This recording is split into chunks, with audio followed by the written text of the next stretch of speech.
Hey there, this is Nidhi and I welcome you all to online कक्षा। हमने Lucent का ancient history का 2 part हमने कवर कर लिया है। आज का ये 3rd पार्ट है और एंशिएंट आपका खत्म हो जाएगा। तो हमने अभी तक देखा था हर्यंक डायनेस्टी तक, और फिर शॉर्ट में देख लेते हैं हमने क्या क्या डिस्कस किया है। तो हमने डिस्कस किया है Indus Valley civilisation. Indus Valley civilisation का टाइम पीरियड मैं ओवरव्यू आपको दे रही हूँ कि हमने क्या क्या चीज़ें डिस्कस करनी है। तो ये 3rd पार्ट लूसेंट का एंशिएंट हिस्ट्री का है। तो अगर आपने और दोनों पार्ट्स अगर नहीं देखे हो तो मेरे चैनल पे जाके आप लूसेंट का एंशिएंट हिस्ट्री का दोनों पार्ट देख सकते हैं। ये 3rd पार्ट कंप्लीट कराने के बाद मैं पीडीएफ टेलीग्राम चैनल पे दे दूंगी, और इसके पहले पार्ट में मैंने सारा लिंक दिया हुआ है और मैं डिस्क्रिप्शन बॉक्स में भी डाल दूंगी अपने टेलीग्राम चैनल का लिंक, तो आप वहां से जाके हमसे टेलीग्राम चैनल से जुड़ सकते हैं। तो अभी देख लेते हैं कि हमने क्या क्या कवर किया है। तो पहला हमने कवर किया है इंडस वैली सिविलाइजेशन, सिंधु घाटी सभ्यता। इसके आप वीडियो देखेंगे तो आपको पूरा एक्सप्लेनेशन मिल जाएगा, मैं सिर्फ ओवरव्यू दे रही हूँ आपको। तो इंडस वैली सिविलाइजेशन का टाइम पीरियड जो था वो 2500 से 1750 बीसी तक था। और फिर हमने देखा था इंपॉर्टेंट साइट्स, जैसे इंडस वैली सिविलाइजेशन में Indus Harappa civilisation, Kalibanga civilisation, मतलब कालीबंगा साइट, मतलब जो सिविलाइजेशन हमने पढ़ा था तो अलग अलग साइट्स मिले थे एक्सकेवेशन के दौरान, मतलब खुदाई के दौरान। तो वो हमने देखा था, वहां से इंपॉर्टेंट चीजें क्या मिली, साक्ष्य क्या मिला है, जो कि important examination point of view से बहुत ज्यादा इंपॉर्टेंट है। क्वेश्चन आते हैं तो मैंने जो एग्जाम में आते हैं क्वेश्चंस, उसका सिर्फ आपको ओवरव्यू दिया हुआ है। तो आप अगर नहीं देखे हो, ये 3rd पार्ट से कंटिन्यू कर रहे हो, तो पहले आप दोनों वो जरूर देख लीजिएगा, क्योंकि ये 3rd कंटिन्यूएशन में है उसके। ठीक है। फिर हमने देखा था इंपॉर्टेंट साइट्स। फिर हमने देखा था वैदिक कल्चर। वैदिक कल्चर का टाइम ड्यूरेशन जो था 1500 बीसी से 600 बीसी तक। और फिर हमने देखा था वैदिक कल्चर में अर्ली वैदिक कल्चर और लेटर वैदिक कल्चर, मतलब उसमें हमने डिफरेंस देखा था। फिर आए थे हम महाजनपद में। 16 महाजनपद का जो ड्यूरेशन था वो 600 बीसी से 325 बीसी तक था। थोड़ा 1-2 बीसी इधर उधर हो सकता है। तो आप जो मैंने लूसेंट में जो भी दिया हुआ है, मैं एज इट इज आपको बता रही हूँ। ठीक है। तो महाजनपद में हमने क्या क्या देखा था कि अभी जो मॉडर्न में सिटीज और जगह है वो, और उसका कैपिटल, जैसे जैसे क्वेश्चंस आते हैं। फिर हमने देखा था हर्यंक डायनेस्टी। हर्यंक डायनेस्टी का जो ड्यूरेशन था 544 टू 412 बीसी तक। फिर अब हम नेक्स्ट पे चलते हैं। पहले हर्यंक डायनेस्टी में हमने उदयन तक देख लिया था। उदयन ने पाटलिपुत्र का फाउंडेशन डाला था। तो ये भी क्वेश्चन पूछा जाता है कि पाटलिपुत्र का फाउंडेशन किसने किया था, तो कौन किया था, उदयन ने किया था। और ये जो इन्होंने जो शिफ्ट कैपिटल, राजगिरी जो इनका पहला हर्यंक डायनेस्टी का कैपिटल था, इन्होंने पाटलिपुत्र में शिफ्ट किया था। इनके लास्ट रूलर पूछे जाते हैं, तो इनका लास्ट रूलर जो था नागदशक था।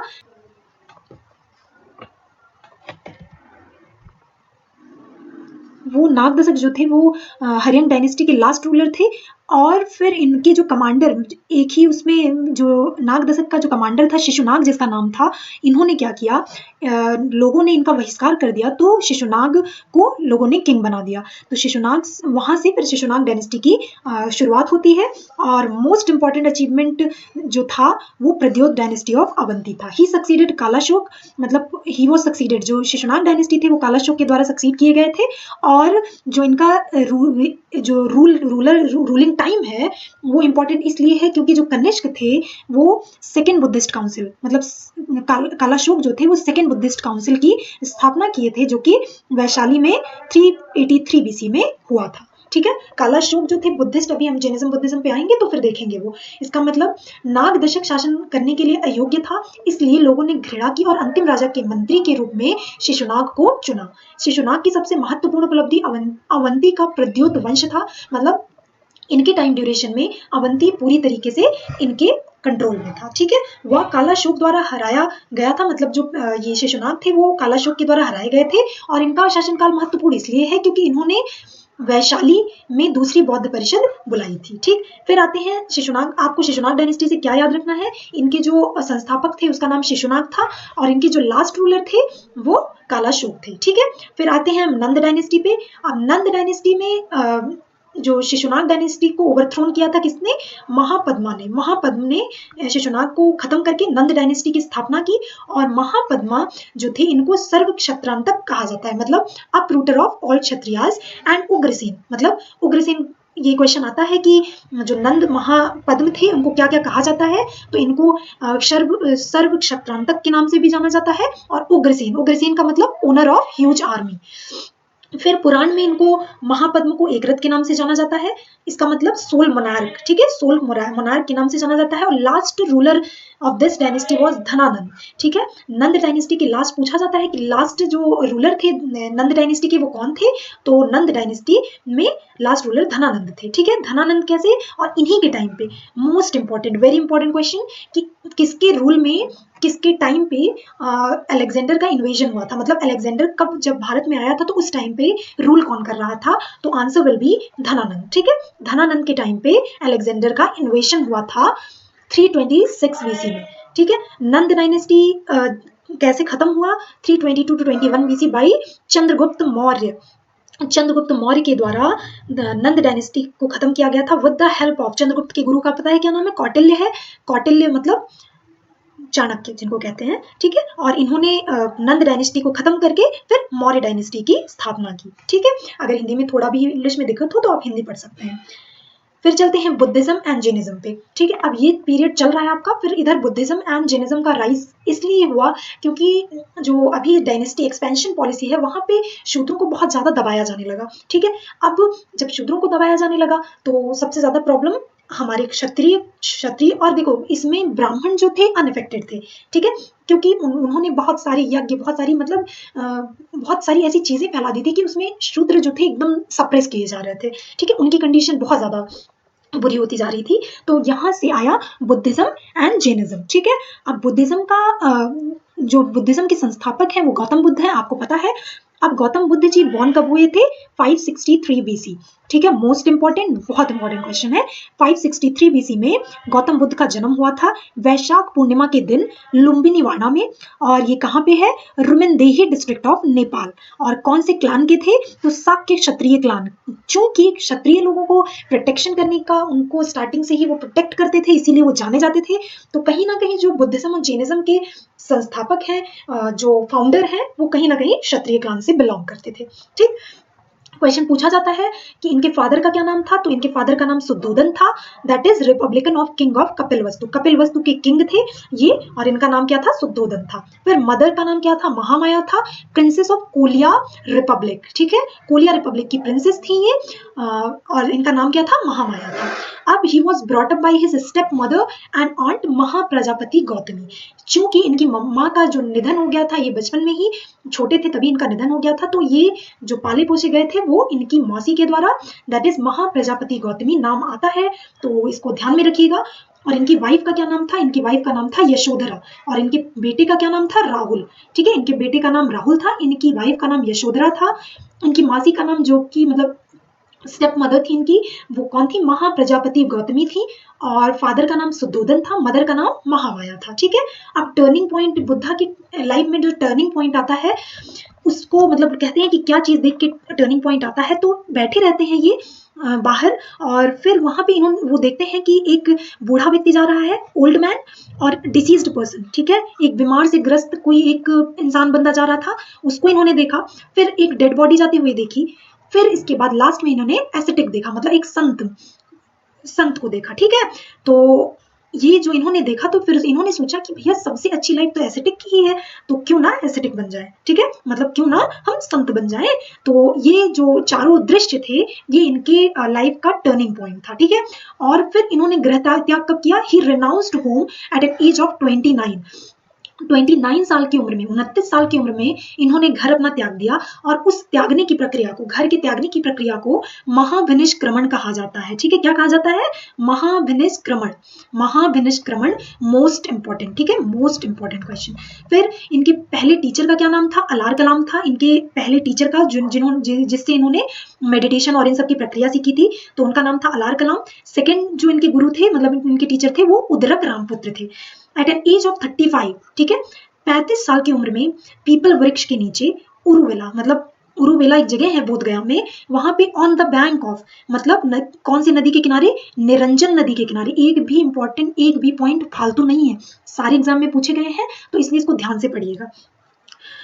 निरंजन नदी के किनारे, अभी मॉडर्न में इसका क्या नाम है, फाल्गु। ठीक है, यहाँ पे इन्होंने निर्वाण की प्राप्ति की, मतलब एनलाइटनमेंट की प्राप्ति की, एनलाइटनमेंट की प्राप्ति की। ठीक है, तो कहाँ पे, 35 साल की उम्र में पीपल ट्री के सामने, पीपल ट्री के नीचे उरुवेला एक बोध गया में जगह का नाम है। कौन सी नदी के किनारे? निरंजन नदी के किनारे। अभी जो कि मॉडर्न इसका नेम है फाल्गु, इन्होंने यहाँ पे निर्वाण की प्राप्ति करी। अब इन्होंने फर्स्ट जो सरमन दिया था वो सारनाथ में दिया था, मतलब फर्स्ट उपदेश जो दिया था इन्होंने कहाँ दिया था? सारनाथ में दिया था। तो इस प्रोसेस को क्या कहते हैं? धर्म चक्र प्रवर्तन। ठीक है, क्या कहते हैं? धर्म चक्र प्रवर्तन। फिर ये कब, ये he died at an age of 80, मतलब इनका देहांत 80 साल की उम्र में हो गया एट 483 BC। ठीक है, इन 483 BC। जन्म कब हुआ था? 563 में, और देहांत कब हुआ था? 483 BC में एट कुशीनगर। ठीक है, कुशीनगर में इनका देहांत हुआ था। और इसको क्या कहते हैं? महापरिनिर्वाण। कंठक जो थे बुद्ध के हॉर्स का नाम था। छन्न जो था वो मतलब जो इनके चैरेक्टर को जो चलाते थे, मतलब बैलगाड़ी को, मतलब इनके रथ को जो चलाते थे वो छन्न थे, उनका नाम छन्न था। देवदत्त जो थे वो इनके कजिन थे। सुजाता जो थी ये एक फार्मर्स डॉटर थी जिन्होंने इनको खीर खिलाया था एट बोध गया में। ठीक है, ये सारे फैक्ट्स हैं, तो वनडे एग्जाम में पूछे जाते हैं। फिर मूव करते हैं अपने कुछ इंपॉर्टेंट सिंबल्स पे, जो बुद्धा की लाइफ का जो इंपॉर्टेंट इवेंट रहा है और उसको किस सिंबल से दर्शाया जाता है, क्योंकि ये क्वेश्चन आता है। ठीक है, तो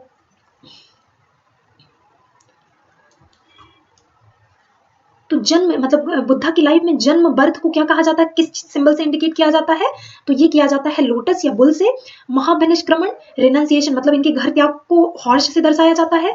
फिर निर्वाण संबोधि, एनलाइटनमेंट, जो इन्होंने पहला वो दिया था जब उपदेश दिया था, तो उसको किस सिंबल से दर्शाया जाता है? ये बोधि ट्री से दर्शाया जाता है। धर्म चक्र प्रवर्तन, फर्स्ट सरमन जो इनका था वो व्हील से दर्शाया जाता है। और महापरिनिर्वाण, इनके डेथ को स्तूपा से दर्शाया जाता है। मतलब ये सिंबल है इन सब चीजों का। ठीक है, फिर अब काउंसिल से हमेशा हर एग्जाम में क्वेश्चन देखने को मिलता है। तो बुद्धिज्म, जो बुद्धिस्ट काउंसिल थी, इनकी फर्स्ट बुद्धिस्ट समिति कह सकते हैं। तो पहला जो बुद्धिस्ट काउंसिल था, पहली समिति जो थी वो 483 BC में हुई थी।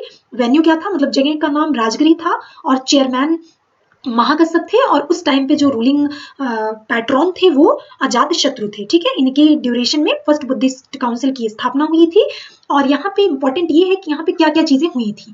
तो पहला है compilation of Sutta Pitaka and Vinaya Pitaka by Anand and Upali. देख लो, अभिधम्म पिटक यहाँ पे अभी नहीं आया है, तो इसको आपको याद रखना है कि सुत्त पिटक और विनय पिटक का कंपाइलेशन हुआ था। फिर सेकेंड बुद्धिस्ट काउंसिल आता है। तो सेकेंड बुद्धिस्ट काउंसिल का जो ईयर था वो 383 BC था। वेन्यू कहाँ पे हुआ था? वैशाली में हुआ था। और यहाँ के चेयरमैन जो थे सबाकामी थे, और पैट्रॉन जो थे वो कालाशोक थे। फिर रिजल्ट क्या हुआ? Monks of Vaishali wanted some changes in the rights. यहाँ पे जो मॉन्क्स थे वहां के वैशाली में हुआ था ये सेकेंड बुद्धिस्ट काउंसिल, तो ये कुछ चेंजेस इसमें चाहते थे।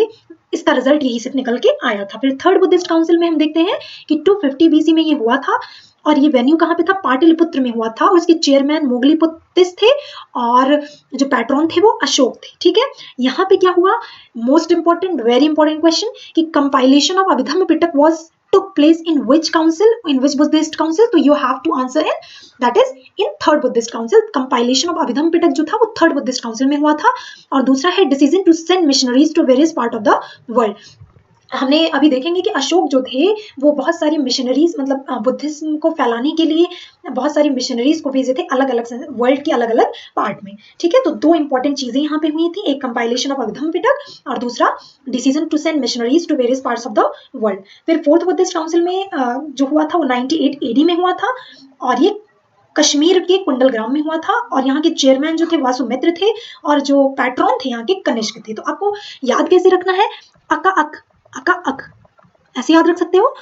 ए से अजातशत्रु, के से कालाशोक, ए से अशोक और के से कनिष्क। ठीक है, और ये MSMV, इसको कैसे याद रख सकते हो? MSMV। ठीक है, महाकश्यप, सब्बाकामी, मोगलीपुत्तिस और वसुमित्र। ठीक है, ये इस ट्रिक से याद रख सकते हो। मैंने ऐसे ही याद करा था, तो मैं आपको इसलिए बता रही हूँ कि हो सकता है आपको इजी पड़े और थोड़ा हेल्पफुल हो जाए। फिर थर्ड, जो फोर्थ बुद्धिस्ट काउंसिल था, इसमें दो इंपॉर्टेंट चीजें हुई थी, एक कंपाइलेशन ऑफ महाविवाह शास्त्र और दूसरा division of Buddhist into Hinayanist and Mahayanist. ठीक है, बुद्धिज्म का यहाँ पे पार्टीशन हो गया था, डिवीजन हो गया था हीनयान और महायान में। तो हीनयान के फॉलोअर्स जो थे वो कहलाए हीनयानिस्ट, और जो महायान के फॉलोअर्स कहलाए वो महायानिस्ट हो गए। ठीक है, तो आपको इतनी चीजें यहाँ से याद रखनी है, ये बहुत इंपॉर्टेंट है। ठीक है, आपके एग्जामिनेशन पॉइंट ऑफ व्यू से। ठीक है, इसको याद रखिएगा। फिर आ जाते हैं हम जैनिज्म में, जैन धर्म में। तो जैन ट्रेडिशन के अकॉर्डिंग टोटल 24 तीर्थंकर हुआ करते थे। 24 तीर्थंकर हुआ करते थे। फर्स्ट का नाम था ऋषभदेव और इनको आदिनाथ के नाम से भी जाना जाता था। और लास्ट जो थे उनका नाम था महावीर। अब महावीर और जो 23rd तीर्थंकर थे आपके, उनका जिक्र हमें, इनका साक्ष्य मिलता है और सबका अननोन है, हमें इसके बारे में ज्यादा चीजें नहीं पता है। लेकिन इंपॉर्टेंट क्वेश्चंस के हिसाब से मैंने पॉइंट वाइज बताया है। विष्णु पुराण जो थे और भगवत पुराण में किसका किसका डिस्क्रिप्शन दिया हुआ है, किसका किसका उल्लेख पाया जाता है। ऋषभ का as an incarnation of Narayana, मतलब ये नारायण के रूप माने जाते हैं ऋषभदेव, किसमें, किसके अकॉर्डिंग, विष्णु पुराण और भगवत पुराण के अकॉर्डिंग। ठीक है, the name of 2 Jain Tirthankara that is Rishabha and Arishtanemi, Rigveda में इन लोग का उल्लेख हुआ है। किसका किसका हुआ है, ऋषभदेव का और अरिष्टनेमी का उल्लेख ऋग्वेद में हुआ है। ठीक है, and we have historical proof of only last 2 Tirthankara. अभी मैंने जैसे बताया कि लास्ट 2 तीर्थंकर के दैट इज 23rd है पारसनाथ और 24वें है महावीर। तो ये भी पूछा जाता है कि महावीर कौन से नंबर के तीर्थंकर है, तो कौन से नंबर के तीर्थंकर है, 24वें नंबर के तीर्थंकर है महावीर और 23वें नंबर के तीर्थंकर है पार्श्वनाथ। ठीक है, इनका ही हिस्टोरिकल प्रूफ हमें देखने को मिलता है और सबका अननोन है। ठीक है, पारसनाथ को कहा जाता है कि ये प्रिंस थे बनारस के, जो कि अपने जो राज गद्दी को त्याग के led the life of hermit, मतलब एक साधु संत की का जीवन इन्होंने व्यतीत करना शुरू कर दिया था अपने थ्रोन को त्याग कर। और इनका जो देहांत हुआ था वो सम्मेत शिखर या पारसनाथ हिल जो कि झारखंड में पाया जाता है, वहां पे इनका देहांत हो गया था।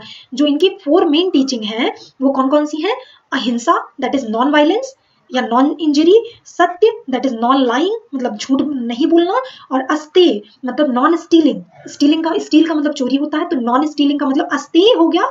3rd इनका वो था, क्या था, टीचिंग था। 4 कौन कौन से, अहिंसा, सत्य, अस्तेय और चौथा है अपरिग्रह मतलब नॉन पोजेशन।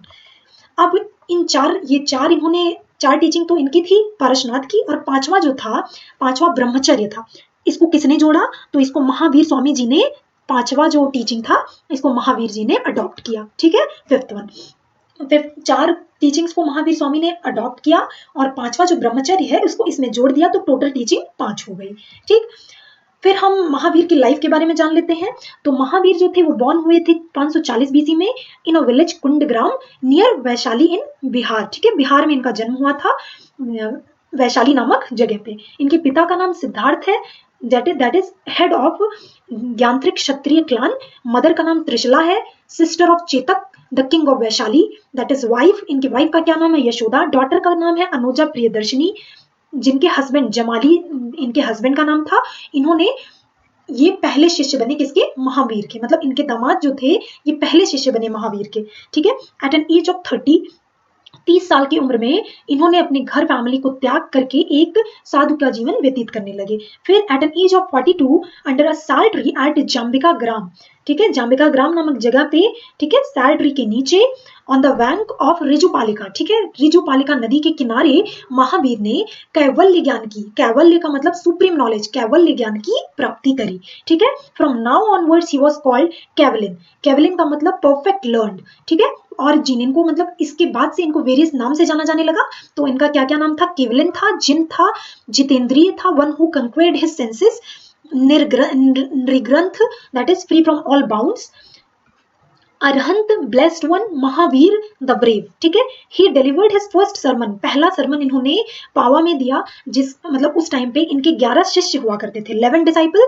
दैट इज, और इनको क्या कहा जाने लगा, गंधर्वाज के नाम से, गंधर्व के नाम से जाना जाने लगा। और सुधर्मा, ये इंपॉर्टेंट क्वेश्चन है, सुधर्म जो थे इनके जो 11 डिसाइपल थे उनमें से एक ही शिष्य थे जो बाद तक सरवाइव किए। ठीक है, after the death of Mahavir, Mahavir के देहांत के बाद भी गंधर्व मतलब सुधर्म जो थे ये सरवाइव किए थे। ठीक है, at an age of 72 in 468 BC, इनका देहांत 72 साल में 468 बीसी में कहाँ पे हुआ था, पावापुरी में, नियर बिहार शरीफ इन बिहार। ठीक है, फिर चलते हैं डॉक्ट्रिन्स ऑफ जैनिज्म, जैन धर्म के सिद्धांत।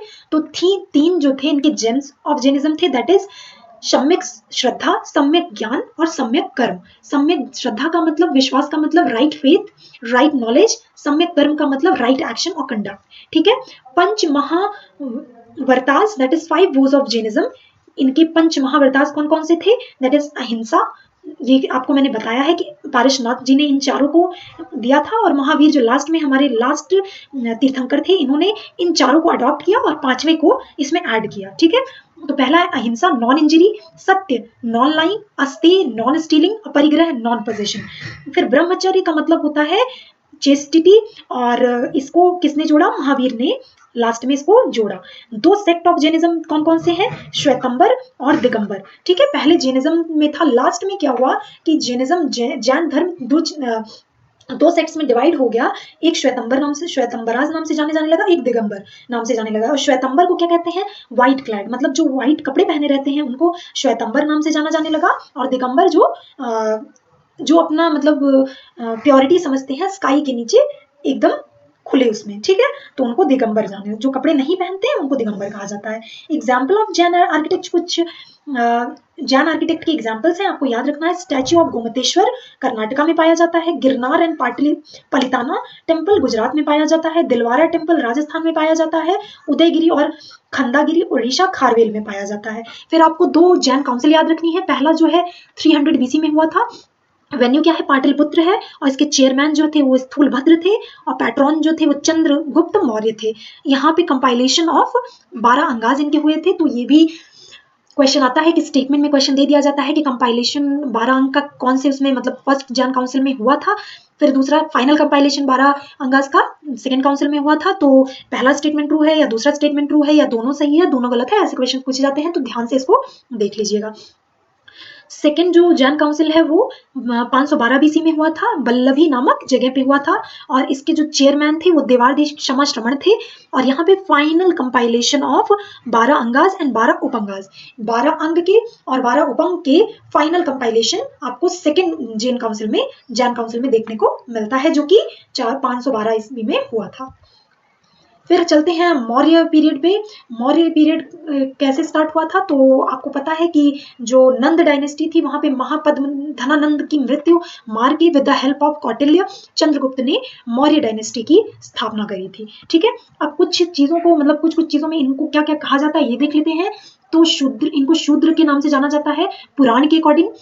पुराण में इनका शूद्र से उल्लेख है। मुद्रा राक्षस में मतलब एक जो सब बायोग्राफी है, सब हिस्टोरिकल वो है साक्ष्य है, उसमें इनको वृषाल या कुलहीन के नाम से जाना जाता है। Junagadh rock inscription of Rudradaman के जूनागढ़ रॉक इंस्क्रिप्शन में इनको वैश्य के नाम से जाना जाता है। और बुद्धिस्ट वर्क के अकॉर्डिंग इनको शाक्य क्षत्रिय क्लान से ये ओरिजिनेट हुए थे, तो शाक्य क्षत्रिय नाम से जाना जाता है। फिर हम आते हैं चंद्रगुप्त मौर्य पे।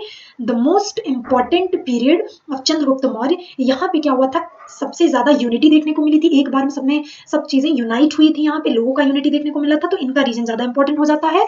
और एंशिएंट हिस्ट्री में यहाँ से क्वेश्चंस बनते हैं। तो इनका जो ड्यूरेशन था वो 322 BC से 298 BC तक था।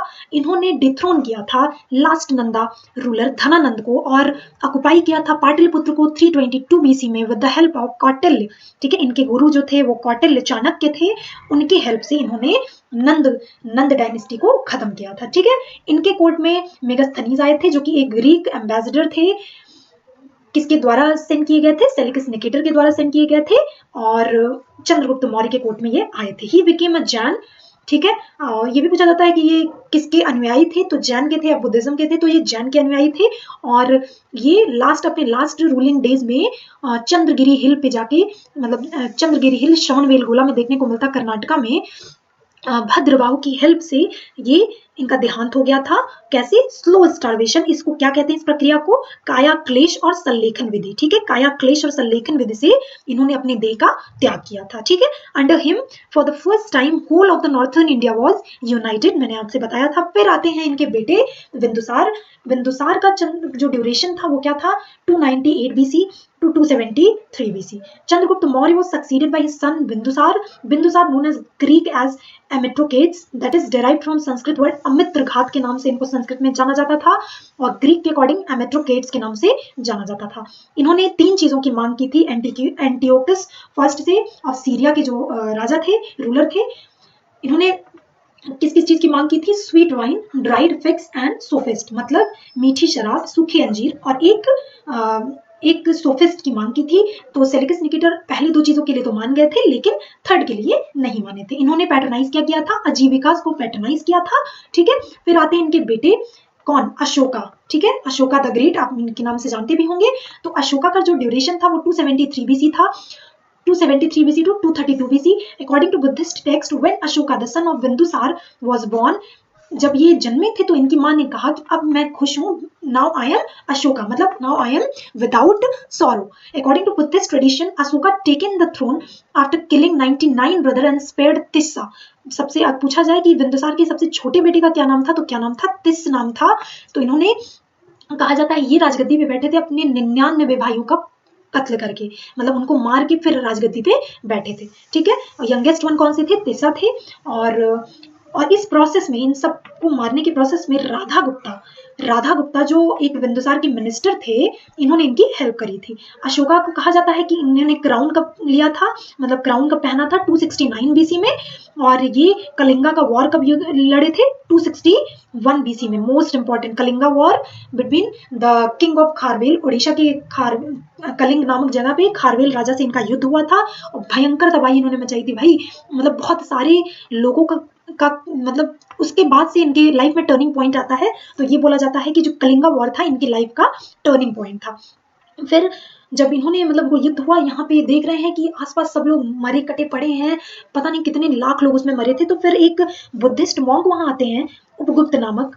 वो कहते हैं भैया ये क्या, मतलब क्या तबाही मचा रखी है आपने, आप क्या चाहते क्या हो कि आपको एक क्रूएल राजा के नाम से जाने, आपके जाने के बाद आपको एक क्रूएल राजा के नाम से देखा जाए आपकी इसको, तो फिर ये सब चीजें आपको छोड़नी पड़ेगी। तो इस यहाँ पे जो इनका टर्निंग पॉइंट था, वहां पे एक बुद्धिस्ट मॉन्क उपगुप्त ने इनको इस चीज में कन्वर्जन में कह सकते हैं कि इनका भी बहुत बड़ा रोल था। ठीक है, फिर यहाँ पे इन्होंने सब कुछ त्याग कर बुद्धिज्म स्प्रेड करने लगे, बुद्धिज्म को, और पूरे वर्ल्ड में डिफरेंट मिशनरीज में वो करने लगे, फैलाने लगे बुद्धिज्म को मिशनरीज के थ्रू। ठीक है, after his death Mauryan empire was divided into two parts, that is western and eastern part. तो वेस्टर्न पार्ट रूल करने वाले जो थे उनके सन थे कुणाल, और ईस्टर्न पार्ट जो थे वो रूल कर रहे थे दशरथ, कहा जाता है इनके ग्रैंडसन थे।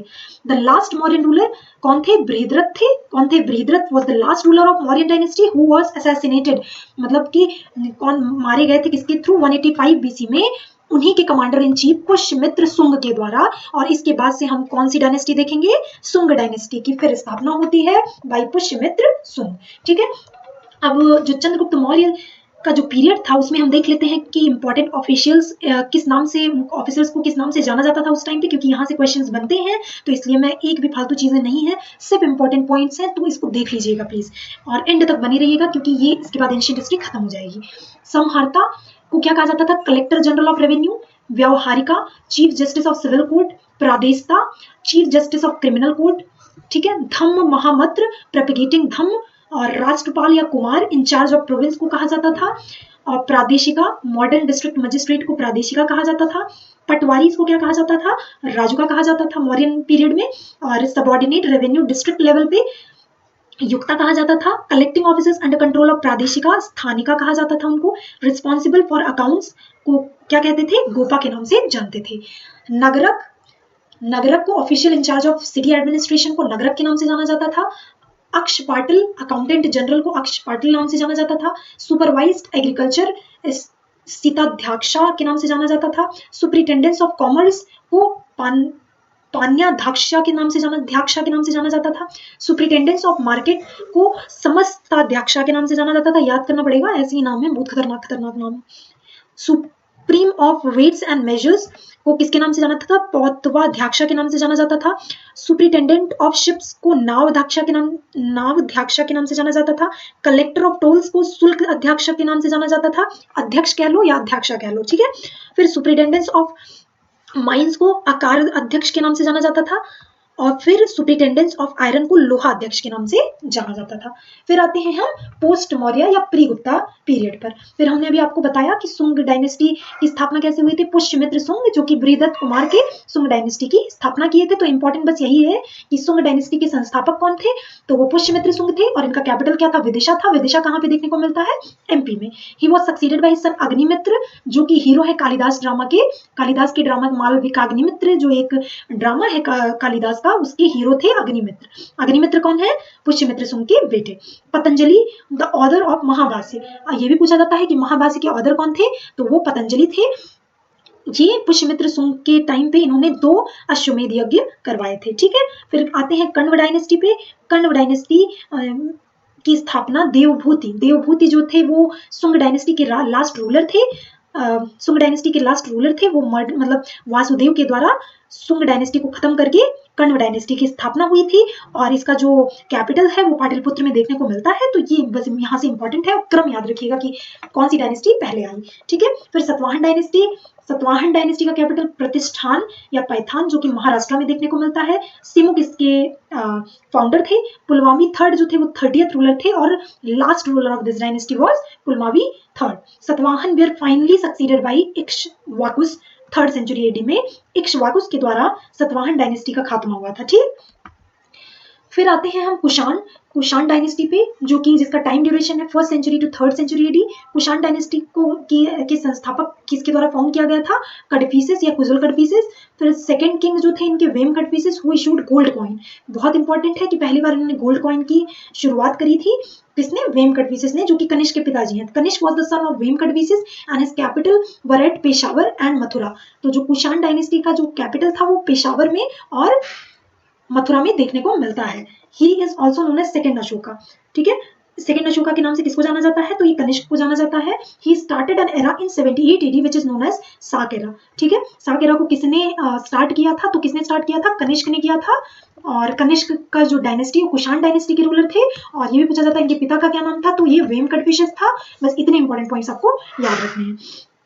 कनिष्क जो थे वो ग्रेट पैट्रॉन किसके थे? महायान बुद्धिज्म के थे, जो कि 4th बुद्धिस्ट काउंसिल के संस्थापक भी थे। कहाँ पे? कुंडग्राम कश्मीर में। कब हुआ था? 98 AD में हुआ था। अभी मैंने आपसे इसके पहले डिस्कस किया है। Last great ruler of this dynasty was Vasudev first. ठीक है, वासुदेव और वासुदेव, ये वासुदेव फर्स्ट अलग है, वो वासुदेव अलग थे। ठीक है, फिर the Kushan were the first ruler in India to issue gold coins on a wide scale, ये याद रखिएगा। फिर आ जाते हैं हम गुप्ता पीरियड पे।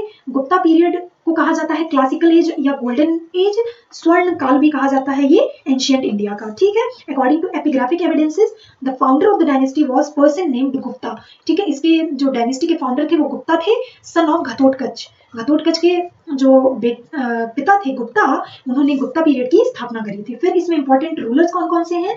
तो पहले आ जाते हैं चंद्रगुप्त फर्स्ट 319 से 334 एडी तक, first Gupta ruler to assume the title of Maharaja Dhiraj. Maharaja Dhiraj की उपाधि किसने वो करी थी, अज्यूम करी थी? तो ये चंद्रगुप्त फर्स्ट, जो कि जिसका ड्यूरेशन है 319 से 334 एडी तक। इनकी जो वाइफ थी इनका नाम कुमार देवी था और इन्होंने क्या स्टार्ट किया था? गुप्ता एरा इन्होंने स्टार्ट किया था 319 एडी से 208 एडी तक। ठीक है, फिर समुद्रगुप्त आ जाते हैं 335 से 380 एडी तक। He was the greatest king of Gupta dynasty. The most detailed and authentic record of his reign is preserved in Prayag प्रशस्ति। ठीक है, इनके रूलिंग टाइम का जो साक्ष्य है वो प्रयाग प्रशस्ति इलाहाबाद पिलर इंस्क्रिप्शन में देखने को मिलता है। और इनके जो कोर्ट पोएट थे इनके द्वारा, हरिसेन के द्वारा। ठीक है, ये भी पूछा जाता है हरिसेन किसके काल में कोर्ट पोएट थे? तो ये किसके थे? समुद्रगुप्त के ड्यूरेशन के कोर्ट पोएट थे। He is also called as Indian Napoleon. ये भी बहुत इंपॉर्टेंट क्वेश्चन है, मोस्ट इंपॉर्टेंट क्वेश्चन, कि इंडियन नेपोलियन के नाम से किसको जाना जाता था? समुद्रगुप्त को इंडियन नेपोलियन के नाम से जाना जाता था। और किसके द्वारा? तो वी.ए. स्मिथ के द्वारा। टाइटल्स कौन कौन से इनको दिए गए थे? तो एक कविराज, अश्वमेध परिक्रमा और विक्रम सर्वराज और क्षेत्र, इन सब से इनको जाना जाता था, इन सब टाइटल से। फिर आते हैं हमारे Chandragupta second, Vikramaditya, most important. ठीक है, तो Samudragupta was succeeded by Ramgupta. Ramgupta he was the only ruler to issue copper coin. तो सब पूछा जाता है कि कॉपर कॉइन सबसे पहले कौन से रूलर ने स्टार्ट किया था? तो कौन से ने किया था? रामगुप्त ने किया था। लेकिन ये बहुत ही क्या कह सकते हैं, इंपॉर्टेंट रूलर था। इंपॉर्टेंट का मतलब नापुंसक टाइप का। और इसने क्या किया कि इसने अपने जब साक ने इन्वेड किया, जब इन्वेजन इनका हुआ, तो इन्होंने सरेंडर, मतलब ये अग्री कर गए अपनी क्वीन को सरेंडर करने के लिए, जिसका नाम था ध्रुव देवी। तो वहां पे चंद्रगुप्त विक्रमादित्य ने साक रूलर्स को किल करके और रामगुप्त का भी खात्मा किया। फिर इन्होंने किससे, मतलब रामगुप्त की विडो पत्नी से इन्होंने विवाह कर लिया, जिनका नाम ध्रुव देवी था। He was the first Gupta ruler to issue silver coin. Silver coin का जो पहले रूलर ने, कौन से पहले रूलर ने सिल्वर कॉइन को इशू किया था, तो कौन थे ये? चंद्रगुप्त विक्रमादित्य। ठीक है, फिर चलते हैं अपने नवरत्न ऑफ चंद्रगुप्त सेकेंड। इनके काल में 9 रत्न हुआ करते थे, तो कौन कौन से 9 रत्न हैं ये देख लेते हैं। कालिदास के वर्क को भी याद रखिएगा। इनका पोइट्री जो था वो ऋतु सांबर, मेघदूतम, कुमार सांबवम, रघुवंशा। ड्रामा इनका कौन कौन सा था? मालविकाग्निमित्र, विक्रमामोर्शियम, अभिज्ञान शकुंतलम। ठीक है, कालिदास के इतने वर्क थे। फिर अमरसेन आ जाते हैं, अमरसेन कोश इनका वर्क था। धन्वंतरी आ जाते हैं, नवनीताकम मतलब मेडिसिन टेक्स्ट पे, मतलब धन्वंतरी जो थे ये बेसिकली क्या कह सकते हैं कि मेडिसिन से रिलेटेड थे, वैद्य टाइप के, तो ये भी इनके नवरत्न वाले कैटेगरी में आते थे। फिर वराहमिहिर जो थे वो, इनका जो इंपॉर्टेंट वर्क है वो पंच सिद्धांतक, बृहत संहिता, बृहत जातक और लघु जातक इनके इंपॉर्टेंट वर्क्स थे। अरारुचि जो थे, अरारुचि, ठीक है, इनका नाम था अरारुचि, और इनके जो वर्क थे वो वर्तिक, कमेंट ऑन अष्टाध्यायी। ठीक है, इन्होंने अष्टाध्यायी पे कुछ कमेंट्री किए थे, तो इनका ये इंपॉर्टेंट वर्क था। फिर घटकर्ण, शंकु, बेलभट्ट, ये जो थे टोटल इनके कोर्ट के 9 रत्न थे। फिर आ जाते हैं हम कुमारगुप्त पे। ठीक है, चंद्रगुप्त के बाद आते हैं कुमारगुप्त का इंपॉर्टेंट काल है 415 से 455 AD. Chandragupta two was succeeded by his son. जो कुमारगुप्त थे, चंद्रगुप्त टू विक्रमादित्य के बेटे थे कुमारगुप्त, और he was the worshipper of Kartikeya भगवान की ये पूजा करते थे। And he founded Nalanda Mahavihara. Most important question according to your examination point of view. तो ये पूछा जाता है कि नालंदा विश्वविद्यालय की स्थापना किसने करी थी? तो आपका आंसर क्या हो जाएगा? कुमारगुप्त ने नालंदा विश्वविद्यालय की स्थापना करी थी। ठीक है, और इनके जो टाइटल थे वो महेंद्र द्वितीय, महेंद्र सेन और अश्वमेध महेंद्र थे। ठीक है, और स्कंदगुप्त का पीरियड इसलिए इंपॉर्टेंट है, बस एक ही क्वेश्चन आता है कि ये तो लास्ट रूलर थे। 2 क्वेश्चन बेसिकली लास्ट रूलर थे चंद्रगुप्त मौर्य गुप्ता पीरियड के, और इनके टाइम पे हूणों ने आक्रमण किया था, इन्वेड किया था। ठीक है, और इन्होंने सक्सेसफुली उनको मार के भगाया भी था, तो इसलिए भी इनका काल इंपॉर्टेंट है। इनका जो टाइटल है मेन क्या है? क्रमादित्य और परम भागवत शक्रोपमा। ठीक है, ये सब इनके टाइटल्स थे, तो इसको याद रखिएगा। फिर आ जाते हैं अपने लास्ट उस पे, तो वर्धन डायनेस्टी हमारा आज का लास्ट कह सकते हैं लास्ट टॉपिक है। इसके बाद आपका एंशिएंट हिस्ट्री खत्म हो जाएगा, तो इसके बाद मैं आपके लिए क्वेश्चंस ले आऊंगी इससे रिलेटेड। तो वर्धन राजवंश का जो काल था वो 550 ईडी से 647 ईडी तक था। पुष्य विभूति और वर्धन डायनेस्टी, मतलब वर्धन डायनेस्टी को पुष्यभूति डायनेस्टी भी कहा जाता है, क्योंकि ये फाउंड किया गया था पुष्यभूति के द्वारा, और ये इनका जो मतलब लोकेशन था वो थानेश्वर में था, जो कि एक डिस्ट्रिक्ट है कुरुक्षेत्र हरियाणा का। ठीक है, और the first important ruler of this dynasty was Prabhakar Vardhan. ठीक है, Prabhakar Vardhan was the first important ruler of this dynasty, और जिसका काल था 580 to 605 AD. He was succeeded by his eldest son Rajyavardhan, that is 605 to 601 AD. ठीक है, फिर राज्यवर्धन जो थे, इनके टाइम ड्यूरेशन पे ये बहुत सारी प्रॉब्लम्स को फेस किए जब से इन्होंने राजगद्दी संभाली। काहे? क्योंकि जो ग्रहवर्मन थे, the Maukhari ruler of Kannauj and husband of Rajyashri, that is husband of, इनकी जो बहन थी उनका नाम राजश्री था, तो इनके हस्बैंड जो थे ग्रहवर्मन, इनका मर्डर किसने कर दिया था? देवगुप्ता ने कर दिया था। तो उसको अपनी बहन के उसमें जाके ये गए, और फिर जो जिन्होंने इनका मर्डर किया था वो अलायंस कर लिए थे किससे? शशांक से, द रूलर ऑफ गॉड। और इसके बाद इन्होंने इनके बहनोई को मार के कनौज को हथिया लिया था, मतलब कब्जा कर लिया था, और राजश्री को जेल में डाल दिया था, इम्प्रिजन कर लिया था। फिर जो राज्यवर्धन थे, इन्होंने देवगुप्ता को तो किल कर दिया, जो देवगुप्ता और शशांक दोनों ने अलायंस वो किया था, तो इन्होंने देवगुप्ता को तो मारा, लेकिन शशांक ने राज्यवर्धन को मार दिया। ठीक है, राज्यवर्धन को मार दिया 606 एडी में। फिर हर्षवर्धन जो थे वो राज्यवर्धन के छोटे भाई थे। फिर ये गए, और इनको शिलादित्य के नाम से भी जाना जाता था। Younger brother of Rajyavardhan was Harshvardhan, और इनको शिलादित्य, ये भी पूछा जाता है शिलादित्य के नाम से किसको जाना जाता है? तो किसको जाना जाता है? हर्षवर्धन को। इन्होंने अपनी बहन को वहां से बचाया, और शशांक जो कनौज को कब्जा लिए थे उनको मार के भगाया, और कनौज को यूनिफाई किया और उसको कैपिटल भी बनाया। पहले थानेश्वर जो कैपिटल था इनका, वहां से इन्होंने शिफ्ट कर दिया कनौज में। तो ये भी पूछा जाता है कि कौन से रूलर ने थानेश्वर से कनौज अपना कैपिटल शिफ्ट किया था? तो क्या हो जाएगा इसका आंसर? हर्षवर्धन हो जाएगा। ठीक है, तो यहाँ पे फिर से हर्षवर्धन जो थे इन्होंने पुलकेशिन सेकंड को भी डिफीट किया था, जो कि चालुक्य डायनेस्टी, चालुक्य राजवंश के जो रूलर हुआ करते थे पुलकेशिन, इन्होंने हर्षवर्धन को डिफीट किया और नर्मदा नदी के किनारे during his reign Banabhatta the author of Harshacharita, मतलब उनके रूल में बाणभट्ट, ये भी पूछा जाता बाणभट्ट किसके रूल में कोर्ट पोएट थे, किसके ऑथर थे, तो हर्षचरित के ऑथर थे बाणभट्ट, और किसके काल में ये रिसाइड किए थे, तो ये हर्षवर्धन के काल में देखे जाते थे। ठीक है, इन्होंने क्या किया था, हर्षचरित में इंपॉर्टेंट हिस्टोरिकल वर्क्स देखे जाते हैं जो कि हर्षवर्धन के टाइम के कुछ चीजें इन्होंने एक्सप्लेन करी हैं इसमें। ठीक है, तो ये इसी वजह से बाणभट्ट जाने जाते हैं। फिर आज के लिए इतना काफ़ी है। आई होप आपको ये वीडियो अच्छी लगी होगी। तो thank you for watching, stay tune for such videos. PDF जो है ये आपको टेलीग्राम चैनल पे मिल जाएगा, क्योंकि आज मैंने ये खत्म कर दिया एंशिएंट हिस्ट्री। इसके बाद अब मैं इससे रिलेटेड जितने भी एग्जाम में क्वेश्चंस आए हैं वो सब क्वेश्चन मैं आपको करवाऊंगी विद डिटेल एक्सप्लेनेशन। तो अभी तक आप नहीं जुड़े हैं तो आप मेरे चैनल से जुड़ जाइए, और तब तक के लिए खुश रहिए, मस्त रहिए, पढ़ते रहिए। धन्यवाद।